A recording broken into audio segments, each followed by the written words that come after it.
I'm Melissa, and I used to be an email marketing director at these two companies before I started Wit and Wire, where I've now built an email list of over 30,000 online business owners.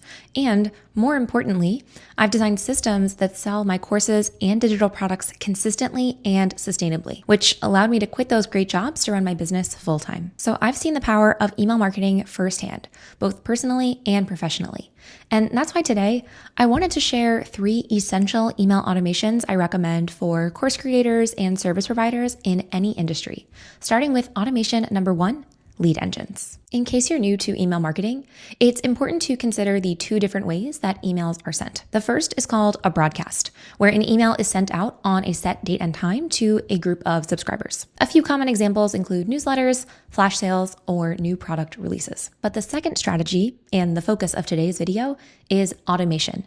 And this is one of the distinct advantages of email marketing over other channels. An automated email, or a series of emails, is triggered by a user's action, like submitting their email address or purchasing a digital product. As a key takeaway, for any automation we create, we want to make sure that there is a clear goal and a clear success metric for that automation. And that brings us back to our first category, lead engines, whose main purpose is to capture an email address. This not only helps you build your audience, but also helps you build trust with those subscribers in the process. And in order to measure the success of any lead engine, I recommend using the metric number of emails collected either per week or per month. And then ideally you want to see this increasing over time because the purpose of this engine is ultimately to build your audience. Now here are a few examples, starting with number 1, which is a lead magnet. This is also sometimes called a freebie. It is a free bite-sized resource that you can share with your audience that should still have real value. So there should still be something either answered or addressed that feels useful and that again builds trust with this subscriber. And common formats include PDFs, documents, maybe a short video, or even a quiz. And one example that I have at Wit and Wire is actually linked in the description. It's called the Email Marketing Toolkit, and I have a side-by-side comparison of my favorite email marketing platforms. This page also has what's called an opt-in, where somebody can submit their name and email address. And this is what is actually called the triggered action or the trigger in your email marketing platform. It's good to know what is the specific action my user takes that should initiate my sequence of 1 or more emails. So if someone submits their email address on this page, then we want to send them a confirmation email that includes the resource that they asked for. Another example of a lead engine is a newsletter. So this is where you can share valuable content via email on some type of set schedule. But the content that you share and the schedule itself can definitely vary. So maybe you share industry updates. Maybe you share the content that you're already creating on a blog, a podcast, or a YouTube channel just via email. Or maybe you have a roundup of external content, or you share more of an editor's note. This will vary a lot for different creators, and there's no universal right strategy. But it is a great way to keep in touch with your audience and over time to also share information on how they might work with you or purchase products from you to further that relationship and help them reach their goals. Now, the third type of lead engine is a waitlist. And it might be for a new product or service, or maybe you have something that was previously open and now it is currently temporarily closed. Having a waitlist can help you capture interest while you either build the program or gear up for the next enrollment, but it can also help with research. It can help you validate demand for a new idea that you might be curious about. And if people are opting into that waitlist, it could be a good sign that that product or program is worth developing. And you might even reach out to a few of those people. You can follow up to see if they'd be open to research or chatting with you. So all 3 of these different types of lead engines can help you build your audience by capturing email addresses in slightly different ways. But you might also be wondering about webinars. So webinars are very common in the online business industry. They are a 30 to 60 minute training, and it can be delivered live or via an on-demand pre-recorded video. A webinar is designed very intentionally to include a long-form pitch at the end for usually a signature course, membership, or service. And yes, this is a free resource, and yes, they can absolutely work well for online course creators. However, I would not call this a lead engine.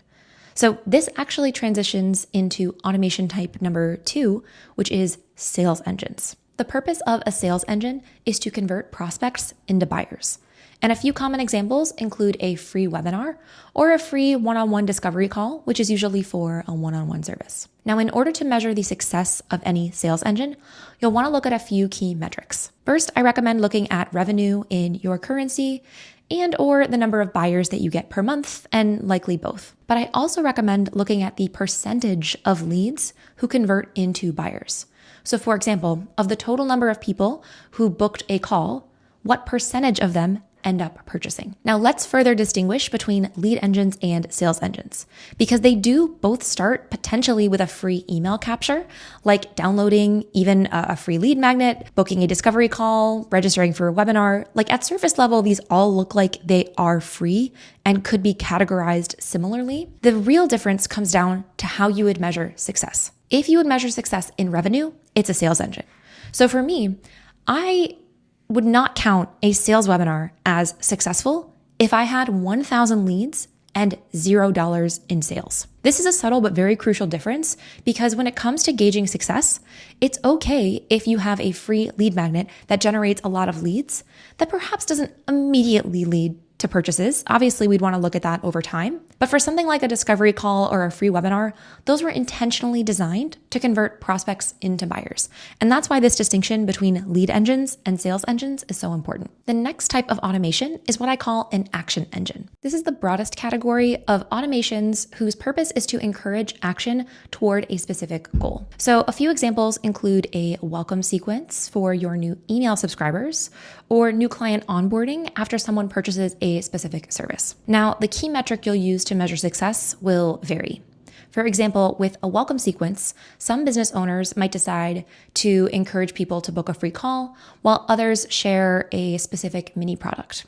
There's no right or wrong answer, so it's up to you to decide what that right next action should be. In particular, I want to focus on the subcategory of buyer engines. So these are automations that go out to purchasers, whether it's for a course, a membership, or even a service.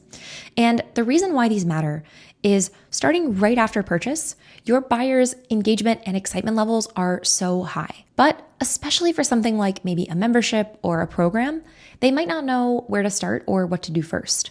And their purchase receipt will not include any of that initial action or recommendation. So that's why sending something like a welcome email with clear, specific instructions can make a big difference.